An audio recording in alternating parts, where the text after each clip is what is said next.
Halo semuanya, kami dari kelompok 6 ingin menerangkan materi tentang perilaku seks pranikah.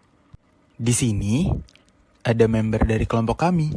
Perkenalkan, saya sebagai Dani Darmayanto, ada teman saya yaitu Ilyas Hilmansyah dan juga ada Testa Rosa Zilan. Nah, di sini kita masuk ke penjelasan seks pranikah secara umum. Aktivitas fisik yang menggunakan tubuh untuk mengekspresikan perasaan erotis atau perasaan afeksi kepada lawan jenisnya di luar ikatan pernikahan.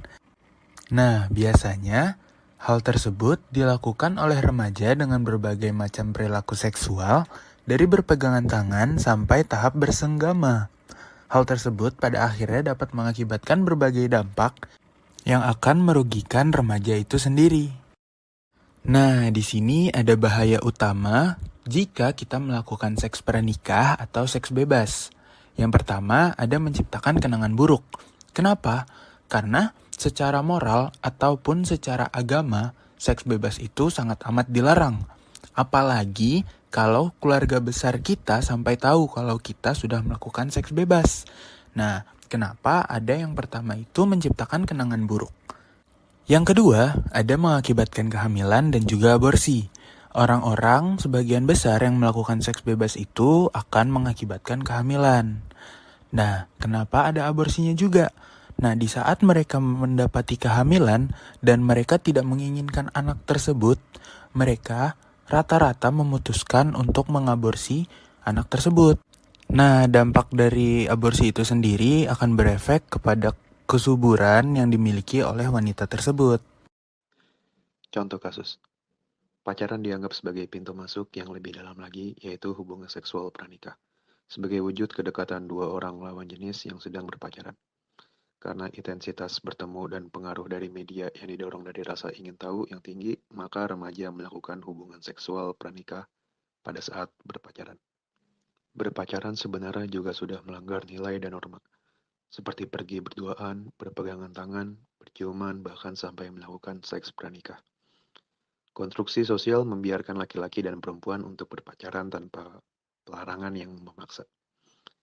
Hal tersebut tanpa disadari mempengaruhi perilaku pasangan dalam berpacaran. Semakin banyak yang mengikuti, maka semakin kecil pengawasan terhadap penyimpangan sosial. Individu heteroseksual berinteraksi yang didasari rasa cinta, kasih, dan sayang untuk menjalin suatu hubungan, yaitu berpacaran. Ketika berpacaran, remaja melakukan seks pranikah, yaitu suatu penyimpangan sosial. Dalam masyarakat, hubungan seks dilakukan oleh orang-orang yang cukup umur dan setelah melakukan pernikahan baik negara maupun agama. Namun ketika berpacaran, terdapat remaja yang sudah melakukan seks pranikah. Inilah yang bisa dikatakan sebagai penyimpangan sosial. Perilaku menyimpang. Perilaku menyimpang adalah hasil dari proses belajar atau yang dipelajari seorang dalam interaksinya dengan orang lain dan melibatkan komunikasi intens. Perilaku menyimpang sering terjadi dalam kelompok-kelompok personal yang intim dan akrab. Tujuan khusus, motivasi, dan dorongan dipelajari dari mendefinisikan norma yang menguntungkan dan tidak menguntungkan. Proposisi ini merupakan pengakuan adanya pertentangan norma. Kira-kira seberapa penting sih sex education untuk anak remaja? Pendidikan seks untuk anak remaja itu penting banget loh. Sini aku jelasin ya. Jadi, pendidikan seks merupakan usaha untuk membekali pengetahuan tentang fungsi organ reproduksi dengan menanamkan moral, etika, serta agama agar tidak terjadi penyalahgunaan organ reproduksi. Para ahli psikologi juga menganjurkan kok agar anak-anak sejak dini mulai diperkenalkan dengan pendidikan seks yang sesuai dengan tahap perkembangan kedewasaannya. Pendidikan seks juga sebagai komponen pokok dari kehidupan yang dibutuhkan manusia. Jadi pengertian ini nunjukin bahwa pendidikan seks itu luas banget, bukan hanya terkait dengan dimensi fisik, namun juga psikis dan sosial. Walaupun kayak gitu, saat ini telah terjadi reduksian makna. Jadi pendidikan seks hanya disempitkan hanya pada aspek pembelajaran dalam hubungan seks aja. Akibatnya pendidikan seks menjadi tabu buat dibicarain apalagi dipelajarin. Akhirnya remaja-remaja mencari jalan untuk mencari informasi seks dari sumber-sumber lain seperti buku bacaan, gambar, film, atau apapun yang ada di sosial media yang berbau pornografi. Sekian penjelasan seks pranikah dari aku dan teman-teman aku.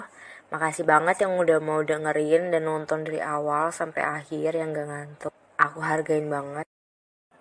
Thank you for watching this video. Bye guys.